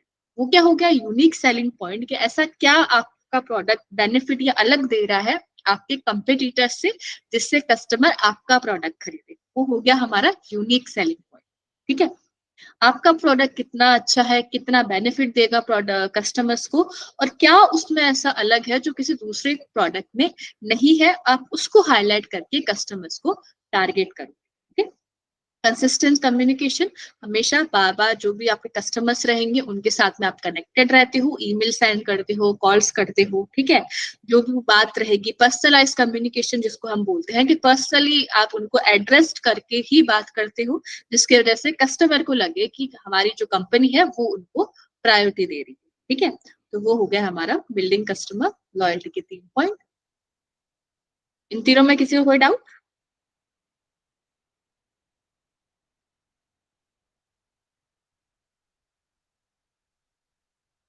ठीक है, देन आ जाता है strong brand, develop a recognisable brand, create emotional connection. हम जो ब्रांड जो होता है, ब्रांड कैसे बन जाता है, कुछ अलग होगा उस ब्रांड के अंदर जो उनको दूसरे ब्रांड से करता है। ठीक है, कुछ एक सिंबल होगा उसका, जैसे हमने नाइकी की बात करा तो नाइकी का वो पिक जो रहेगा वो नाइकी का एक सिंबल है, वो उसका ब्रांड वैल्यू है। तो जो भी आप देखते हो कि जो बड़े बड़े ब्रांड्स है वो इतना ज्यादा पैसा क्यों चार्ज करते हैं किसी भी कस्टमर्स के, वो उनकी ब्रांड की वैल्यू पे कस्टमर से पैसा चार्ज करते हैं, ना कि प्रोडक्ट की वैल्यू के। प्रोडक्ट उनका इतना ही रहेगा 4-5 हजार का, लेकिन वो चार्ज कर देते हैं 20 हजार 25 हजार। क्यों? क्योंकि वो उन उसकी ब्रांड की वैल्यू है, ना कि उनकी प्रोडक्ट की। तो वो एक ब्रांड वैल्यू आपको भी आपकी कंपनी के लिए बनानी होती है। ठीक है, एक यूनिक सिंबल या एक यूनिक नेम अगर आप कुछ सोचते हो, वो आपको जो आपके ब्रांड को दूसरे ब्रांड से अलग करेगा। ठीक है, देन अब आपका प्रोडक्ट कितना अच्छा रहेगा आपके कंपिटिटर से, कितना अलग अलग चीजें आप इंट्रोड्यूस करते हो आपके प्रोडक्ट के अंदर, वो भी आपके ब्रांड की इमेज को बनाने का हेल्प करेगा। ठीक है, reward loyalty, implement loyalty programmes, offer exclusive deals. जैसा कि हमने बात करा था, आप अलग अलग रिवॉर्ड्स, डिस्काउंट हो गए, प्रोडक्ट्स हो गए, by one get one free के जो प्रोग्राम्स हो जाते हैं, आप अलग अलग चीजें चलाते हो जिससे कस्टमर आप आपके कस्टमर बने रहे। एक्सेप्शनल कस्टमर सर्विसेज सेम, आपका जो स्टाफ रहेगा वो कितना आसानी से कितने अच्छे से आपके कस्टमर से बात कर रहा है, उस चीज को आपको ध्यान रखना रहेगा कि जो आप कभी भी कस्टमर सपोर्ट को बात करते हो तो आप नोटिस करो कि वो थोड़ा रेस्पेक्टिव टोन के अंदर बोलते हैं। बहुत कम होता है कि आपसे कुछ गलत व्यवहार कर लिया, आपसे कुछ गलत बोल दिया। ज्यादातर कस्टमर का बिहेवियर गलत रहता है, ना कि कस्टमर सपोर्ट का। कस्टमर सपोर्ट पूरा ट्राई करते हैं कि वो उनका जो बिहेवियर है वो एक अच्छा मेंटेन करे, जिससे वो ढंग से उनसे बात कर सके, कस्टमर की रेस्पेक्ट कर सके। तो आपके जो भी आपके स्टाफ रहेंगे जो कस्टमर के साथ में कनेक्टेड रहेंगे, उनको आप उस हिसाब से ट्रेन करो। Then provide multi channel supports. Multi channel support यानी कि अलग अलग चैनल्स पे सपोर्ट कर सकते हो। फॉर एग्जांपल ईमेल हो गया, सोशल मीडिया हो गया, प्रोडक्ट्स के लिए वेबसाइट हो गया, ठीक है। तो वैसे आप अलग अलग सर्विस कस्टमर्स को दे सकते हो। डन,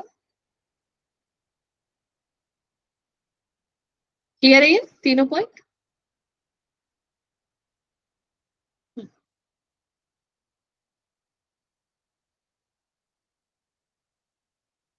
लास्ट आ जाएगा community building and transparency and trust. वैसे हमने पहले बात करा था, आप कम्युनिटी बिल्ड करते हो सोशल मीडिया पे, जैसा कि एग्जांपल में हमने देखा था ब्रॉडकास्ट चैनल का, ठीक है। एंड देन आ जाता है ट्रांसपेरेंसी एंड ट्रस्ट, यानी कि आप कितने ऑनेस्ट हो आपके कस्टमर्स के लिए, क्या क्या पॉलिसीज है जो आपके कस्टमर्स को सपोर्ट करती है, जिससे आपका कस्टमर आपसे सेटिस्फाई रहे। सिंपल सिंपल से दो पॉइंट, ठीक है।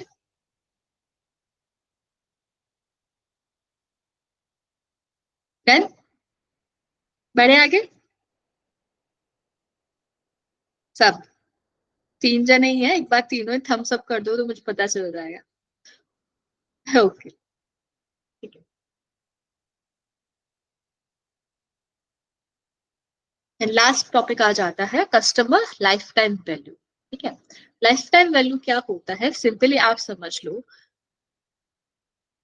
आप जिंदगी भर के लिए कितना प्रोडक्ट आप किसी ब्रांड से खरीद सकते हो। आपने कभी सोचा है? लेट्स से आपको कोई फेवरेट शैम्पू है आपका, ठीक है, और लेट्स से आप बार बार उसी को ही लेते हो। आपका लाइफ कितना बड़ा है, 80 ईयर्स, 70 ईयर्स, 90 ईयर्स। आप 90 ईयर्स तक एक ही प्रोडक्ट को कितनी बार खरीदोगे? कभी नोटिस करा आपने? बहुत बार खरीदोगे आप, है ना।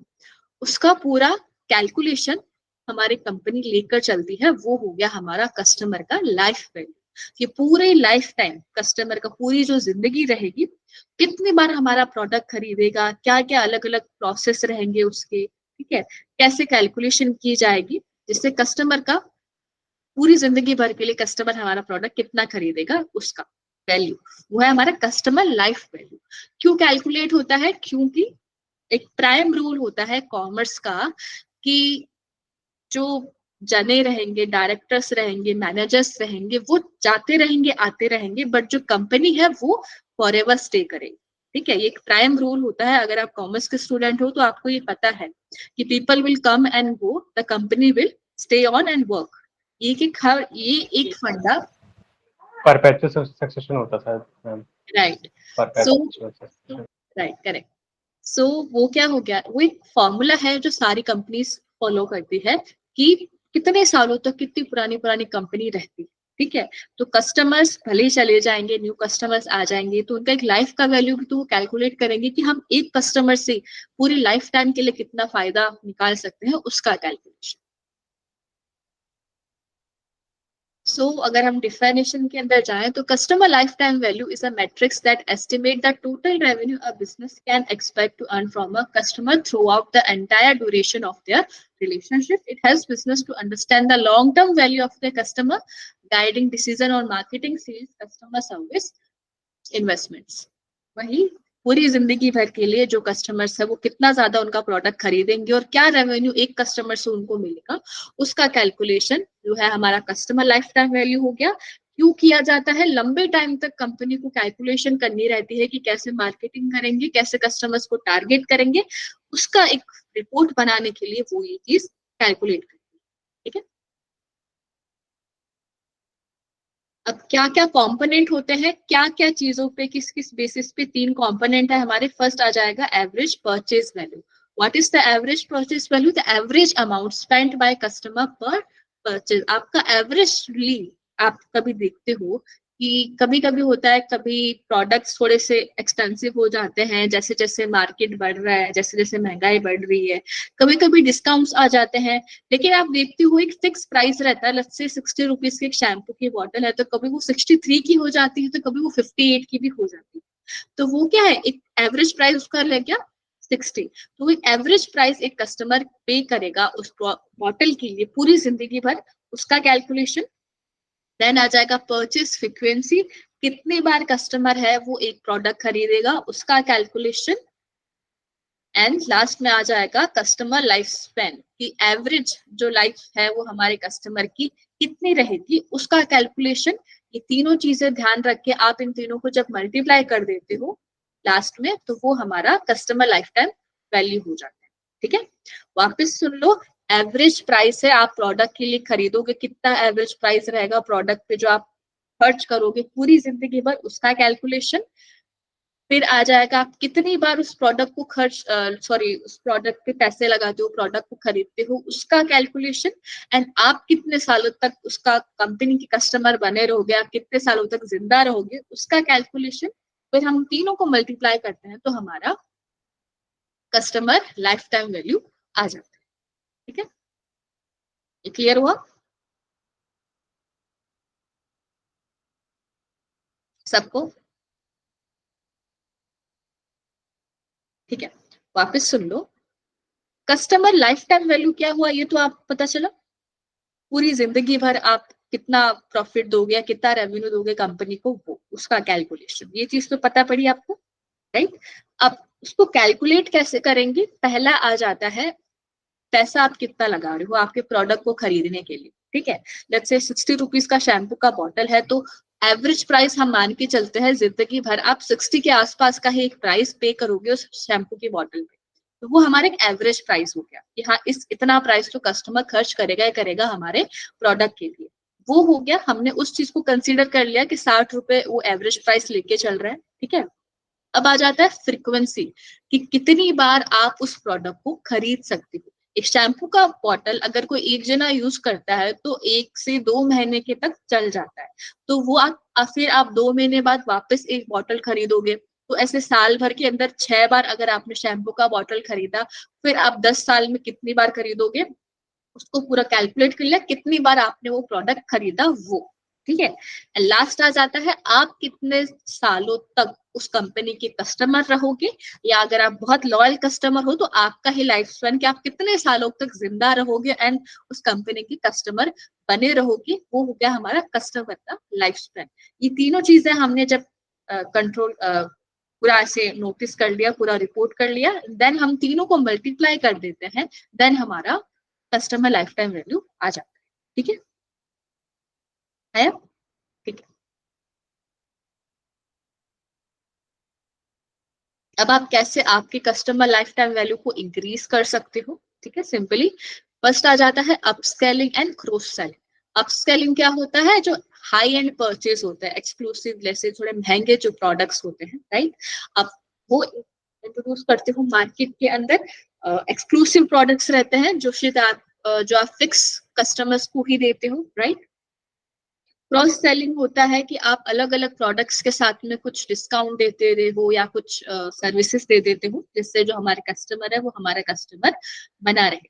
तो अपस्केलिंग क्रॉस सेलिंग सिंपली मान के चलो, एक्सक्लूसिव प्रोडक्ट रह गए जो सिर्फ उन्हीं कस्टमर्स के लिए है जो आपके इतने टाइम तक कस्टमर्स बने रहे उनके लिए। ठीक है, कुछ कॉम्प्लीमेंट्री प्रोडक्ट्स जो खरीद रहे हैं उसके साथ में अगर आप कुछ और एक्स्ट्रा प्रोडक्ट दे देते हो या सर्विस दे देते हो, वो हो गया हमारा cross selling. Upscaling and cross selling अलग अलग टाइप के high and purchase, high and products, exclusive product आप कस्टमर्स को देते हो, अलग अलग बेनिफिट या डिस्काउंट भी आप कस्टमर्स को दे सकते हो, सेम जैसे कस्टमर रिलेशनशिप मेंटेन करते हैं वही पॉइंट। ठीक है, सेम नेक्स्ट आ जाएगा कस्टमर एजुकेशन। कस्टमर्स को एजुकेट करते हो आप कि कैसे उन प्रोडक्ट्स को यूज करें, कस्टमर्स की प्रॉब्लम सॉल्व करते हो। ठीक है, अलग अलग टाइप के वेबिनार्स आप सेट करते हो ताकि कस्टमर्स कंपनी के साथ में कनेक्ट हो सके। देन आ जाता है रीटारगेटिंग कैंपेन्स। रीटारगेटिंग कैंपेन्स हो जाते हैं जो थैंक यू ईमेल्स होते हैं, बेसिकली कि आपने प्रोडक्ट खरीदा एंड आपको ईमेल आ गया या वापस आपको कॉल आ गया कि थैंक यू हमारे साइट से परचेस करने के लिए, आगे कोई भी आपको जरूरत हो तो आप हमें संपर्क करना ना भूलें, ऐसा कुछ करके वो आपको रिटारगेट करते हैं, वापस आपको थैंक यू बोलते हैं, राइट। तो वो क्या होगा, कस्टमर को लगेगा कि हाँ ये हमारी परवाह कर रहे हैं। देन आ जाता है रिमाइंड अबाउट अबेंडेंड कार्ड्स। अब ज्यादातर फ्लिपकार्ट या मिंत्रा की साइट से आई गेस ये ईमेल्स आते हैं जिसके अंदर आपने कुछ प्रोडक्ट्स को कार्ट के अंदर सेव करके रख लिया लेकिन आपने खरीदा नहीं, तो वो आपको रिमाइंड करेगा कि ये आपने ना प्रोडक्ट सेव कर रखा है एंड इतना ही बचा है, ज्यादा 5-10 प्रोडक्ट ही बचे हैं, अगर आप परचेस कर लो वरना आउट ऑफ स्टॉक हो जाएगा, उसका भी रिमाइंड करने के लिए आपको ईमेल्स भेजे जाते हैं। तो वो क्या हो गया, रीटारगेटिंग कैंपेन्स हो गए कि आप कस्टमर होके भी आपको वापस टारगेट करके आपसे वापस प्रोडक्ट खरीदवाया जाता है। ठीक है, ये 3 आए समझ में, सिंपल सिंपल।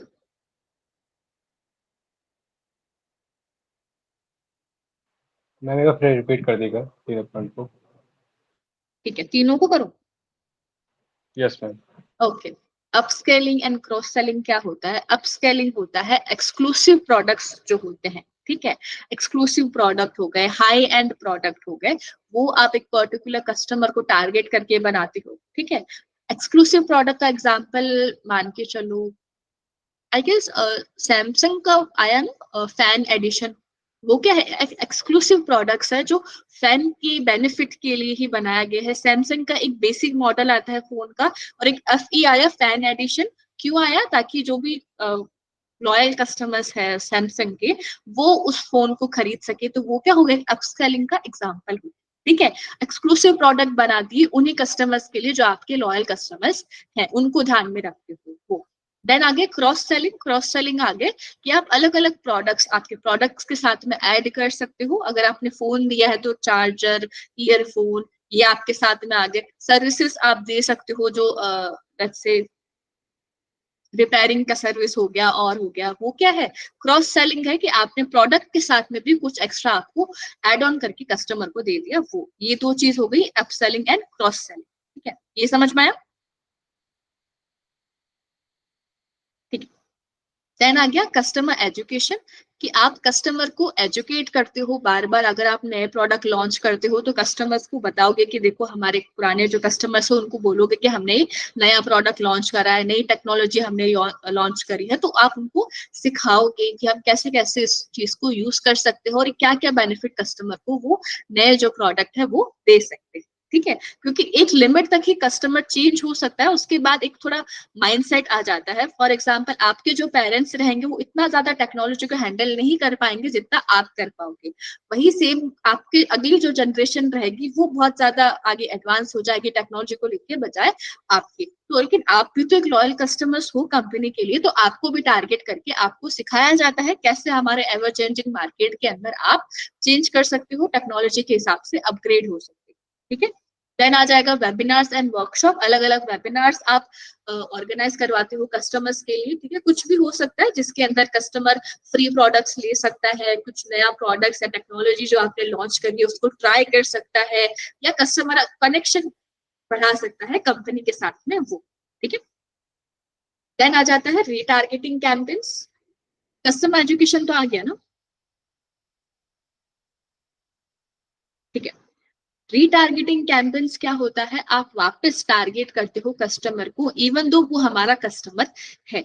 ज्यादातर फ्लिपकार्ट, मिंत्रा ये लोग करते हैं कि फॉर एग्जांपल आपने कुछ सेव करके रख दिया मिंत्रा के अंदर या फ्लिपकार्ट के अंदर, ठीक है, आपने कुछ परचेस नहीं करा, बस कार्ट बना के सेव करके रख दिया, तो वो आपको वापस मैसेज भेज सकते हैं या वापस ईमेल भेज सकते हैं कि आपने ये जो प्रोडक्ट है वो कार्ट के अंदर सेव कर रखा है और ये इतना ही बचा है, स्टॉक खत्म होने वाला है, अभी आप परचेस कर लो वरना ये प्रोडक्ट आउट ऑफ स्टॉक हो गया। वो क्या हो गया, रीटारगेटिंग कैंपेन्स का एग्जांपल हो गया कि आप वापस टारगेट कर रहे हो आपके ही कस्टमर्स को ताकि वो आपका जो प्रोडक्ट है वो बार बार खरीदे, ठीक है। पर्सनलाइज ऑफर्स हो गए, जो भी डिस्काउंट वगैरह के लिए कि आप इतने टाइम तक हमारे साथ में रहे तो हम आपको ये डिस्काउंट देंगे, ये वो कूपन फ्री है आपके लिए, कुछ भी, या फिर न्यू अगर कस्टमर्स है तो उनको भी मेंटेन करने के लिए आप अलग अलग ऑफर्स या डिस्काउंट देते हो, वो हो गया हमारा रीटारगेटिंग कैंपेन्स। क्लियर सबको?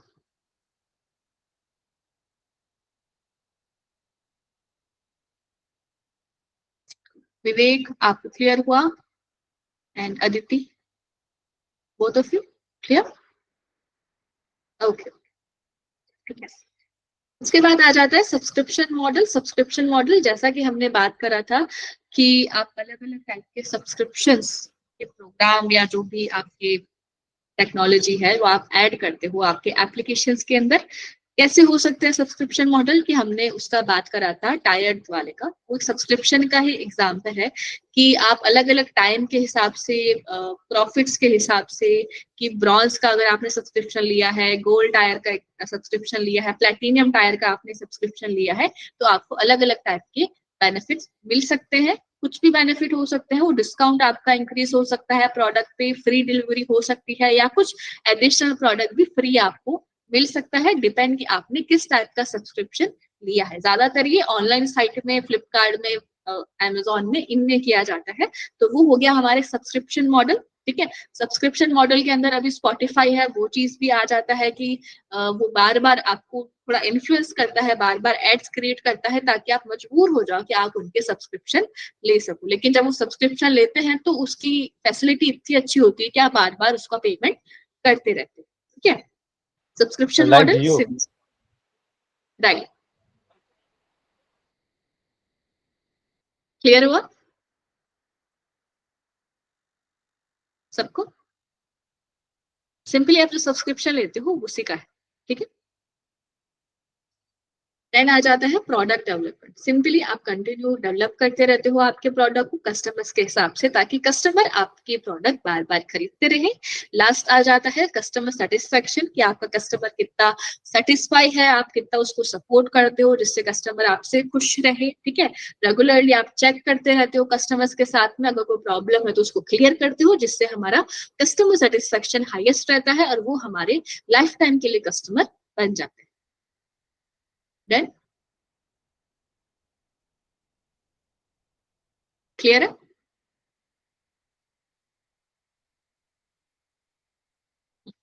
ठीक है, अच्छा अभी एक और है क्या? Okay fine. Data driving insight, use analytic to find trends and personalize experience, long term engagement, develop engage content and maintaining ongoing communication। वही जो हम 3 बार पढ़ चुके हैं, सेम चीज वापस रिपीट कर रहे हैं कि आप कस्टमर्स के डेटा के हिसाब से कस्टमर को टारगेट करते हैं, जिससे कस्टमर आप कस्टमर बने रहते हैं। लास्ट आ जाएगा कि आप कितना एंगेजमेंट कर पा रहे हैं कस्टमर्स के साथ में, कितना जुड़ पा रहे हैं, कितना कम्युनिकेट कर पा रहे हैं अलग अलग प्लेटफॉर्म्स पे, सोशल मीडिया पे, जिससे हमारा कस्टमर हमारा लाइफ टाइम कस्टमर बना रहता है। ठीक है,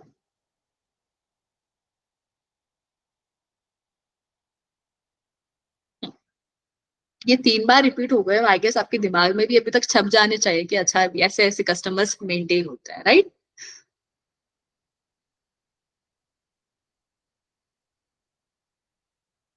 ठीक है, अभी आधा घंटा है, केस स्टडी कर ले, छोटी सी केस स्टडी, ज्यादा कुछ नहीं है। ठीक है, ओके, बैकग्राउंड है हमारे पास में। YZ Electronic is a mid-sized company that specializes in consumer electronics such as smartphone, laptops, phone appliances.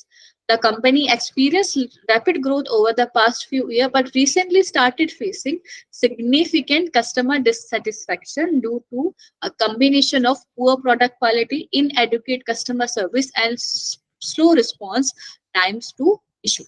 Okay? Simply एक हमारे पास में YZ इलेक्ट्रॉनिक कंपनी है जो इलेक्ट्रॉनिक्स, स्मार्टफोन वगैरह, लैपटॉप्स, इनके अंदर स्पेशलाइज करती है। बहुत टाइम से वो एक मार्केट के अंदर लेट्स से एक डोमिनेंट फैक्टर था, बहुत जल्दी उन्होंने उनका ब्रांड इमेज बना लिया था, लेकिन लास्ट के कुछ सालों से वो एक हमारे कस्टमर्स डिससेटिस्फेक्शन का प्रॉब्लम फेस कर रही है। मेन रीजन उसका ये है कि प्रोडक्ट का जो क्वालिटी है वो बहुत खराब हो चुका है, या फिर जो सर्विस है कस्टमर सपोर्ट की वो भी अच्छी नहीं है, और जो टाइम मिलता है कस्टमर्स को, मैंने बताया था कितना जल्दी आप कस्टमर्स को सपोर्ट करते हो, वापस कितना जल्दी रिस्पॉन्स करते हो, वो भी टाइम कंपनी बहुत ज्यादा लेती है कस्टमर्स को कनेक्ट करने के लिए। ये एक प्राइम हमारे पास में बैकग्राउंड है। की इश्यू हमारे पास में आ जाएंगे प्रोडक्ट क्वालिटी। प्रोडक्ट क्वालिटी के अंदर क्या क्या प्रॉब्लम्स आई थी? High defect rate in smartphone and laptop, frequent complaints about the durability of home appliance. ठीक है, जो डिफेक्टिव पीसीस होते हैं स्मार्टफोन्स या लैपटॉप्स के, कुछ ना कुछ प्रॉब्लम्स उनमें अकर होती रहती है, या फिर होम अप्लायंस का जो ड्यूरेबिलिटी है, लाइक कितने टाइम तक होम अप्लायंस चलता है। फॉर एग्जांपल हम मान के चलते हैं बिना किसी सर्विसेज के भी एक होम अप्लायंस 3 से 4 साल चल जाता है। सर्विस भी अगर आप कराओ तो 3 साल तो वो चलता ही चलता है। अगर ड्यूरेबिलिटी सही नहीं है, यानी कि वो साल भर में, 1 साल में, 2 साल के अंदर खराब हो रहा है वो चीज, ठीक है। नेक्स्ट आ जाएगा कस्टमर सर्विस। कस्टमर सर्विस में क्या प्रॉब्लम अराइज हुई थी? Long wait time for customer support. Customer जो सपोर्ट का जो टाइम है वो बहुत लंबा है। अगर आप उनको कॉल करते हो तो या तो वो आपका कॉल उठाते ही नहीं है, अगर कॉल उठा भी लेते हैं तो वो जल्दी जल्दी आपका जो सोल्यूशन है वो नहीं करते हैं। In effective untrained support staff. जो भी आपका स्टाफ है, जो कस्टमर सपोर्ट का स्टाफ है, वो अच्छे से बात नहीं करता है उनके साथ में, ढंग से उनका जो सोल्यूशन है वो प्रोवाइड नहीं करा पा रहा है, ठीक है। 5 मिनट है, एक बार का पढ़ लो। नेक्स्ट पेज पे चलते हैं।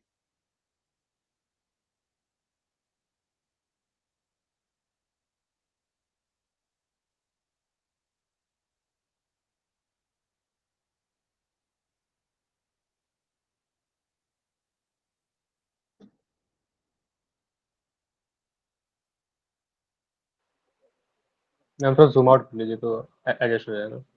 अच्छा, अभी भी यही, ठीक है।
सब में पढ़ लिया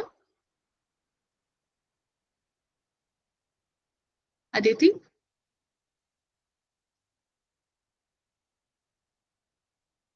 ओके,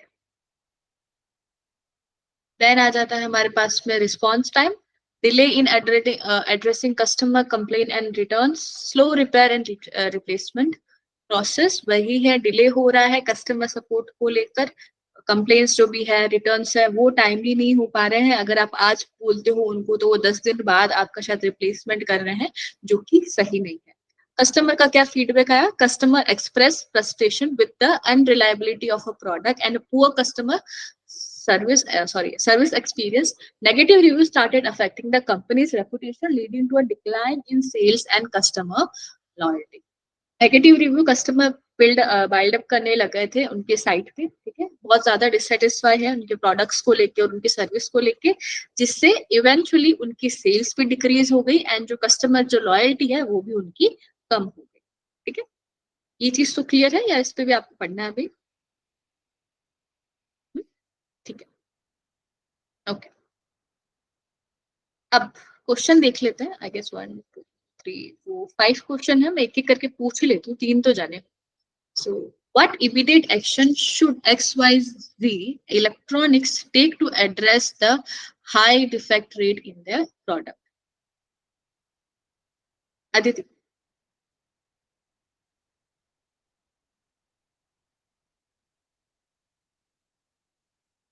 जो भी उनके डिफेक्ट्स है उनको वो सही करे, जो भी ऐसे प्रोडक्ट्स उन्होंने भी आउट कर दिए हैं सेल्स के लिए, वो उनको कांटेक्ट करे और उसके बाद उनको रिप्लेस करे उस प्रोडक्ट को सही वाले से। सो ऑलरेडी जो प्रोडक्ट मार्केट में है वो कांटेक्ट करके वापस रिप्लेस करें, बट पता कैसे पड़ेगा कि कौन से प्रोडक्ट है? मतलब सिंपली कस्टमर्स को आप जो भी जिनके भी कंप्लेंट्स आई है उनको पहले एड्रेस करें या उनके रिप्लेसमेंट पहले करें, राइट? ओके, ठीक है, ये भी हो सकता है। हार्ड देखो यस मैम, सेकंड आंसर। क्या है। तो सबसे पहले कस्टमर एजुकेशन सही करनी पड़ेगी, क्योंकि साथ साथ ये है कि स्टाफ जो काम कर रहा है वो अंडर ट्रेन है और अनमोटिवेटेड है। तो कस्टमर एजुकेशन सही करने के लिए स्टाफ जो हम लोग को होना चाहिए, ट्रेन होना चाहिए, उनको अच्छे से इंटर्नशिप मिलनी चाहिए और इनफ टाइम मिलना चाहिए रेस्ट करने का, ताकि वो लोग हमेशा एक्टिव फील करें। ओके, सो स्टाफ पे ध्यान दो, प्रॉपर ब्रेक टाइम मिले उनको, प्रॉपर ट्रेनिंग मिले जिससे हाँ। वो इफेक्टिवली काम कर सकते हैं। Okay, yes ma'am. And Vivek?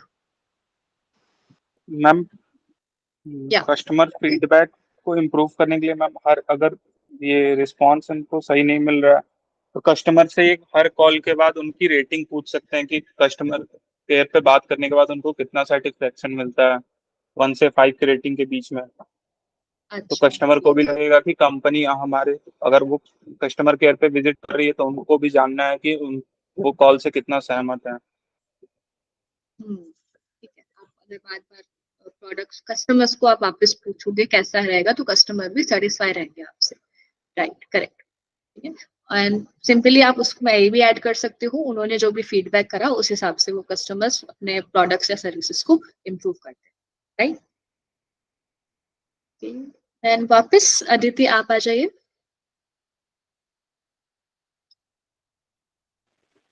Yes ma'am, तो ये लोग यूज कर सकते हैं मार्केटिंग ऑटोमेशन, जिससे कि इनको किसी को पर्सनली जाके सारी चीजें नहीं देखनी पड़े, इनको उसके थ्रू पता चल जाए ऑटोमेशन के थ्रू।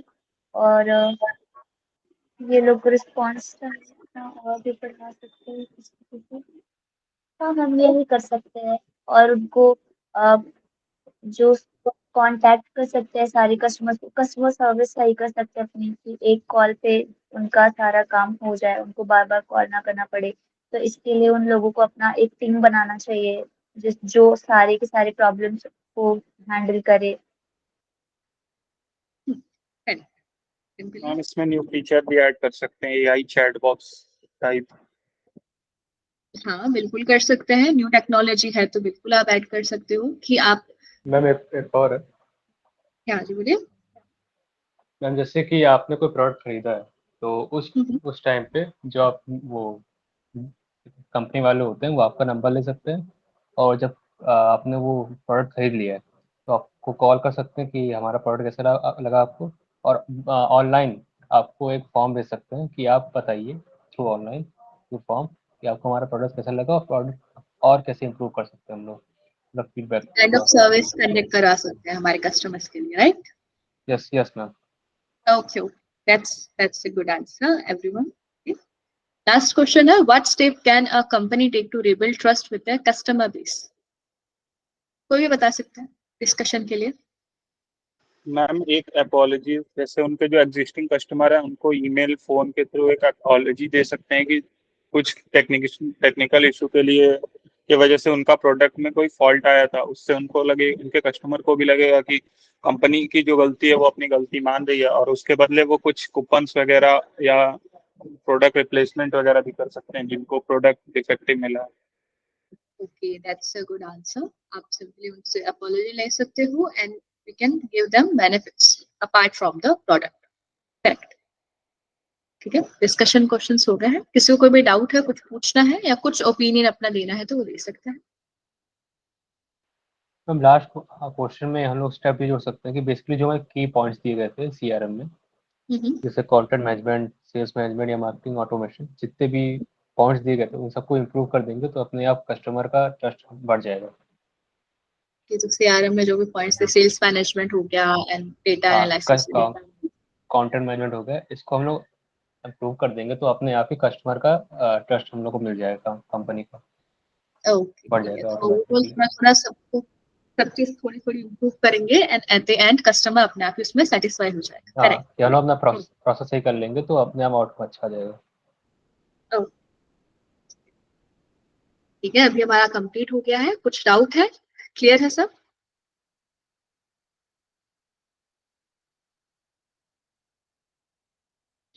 ठीक है। अच्छा, एक बात बताओ, आपको आज का सेशन समझ में आया ना, लाइक पूरा? या मतलब पढ़ाने में कुछ प्रॉब्लम है तो बता सकते हो कि हो सकता है मैंने कुछ चीजें ढंग से ना बताई हो। नो मैम, समझ में आया अच्छे से। समझ में आ रहा था ना, राइट? Okay, yes ma'am. ठीक है। जाने कम थी तो मुझे लगा कि शायद पढ़ाने में उनको प्रॉब्लम ना रह गई हो मेरे, बट आई गेस शायद नहीं होगा उनका। मैम हो सकता है ज्यादा क्लासेस सब लोग अटेंड कर लिए हों। ज्यादा क्लासेस हो गई क्या? कल आपकी शायद रेज्यूमे की क्लासेस थी, राइट? Yes ma'am.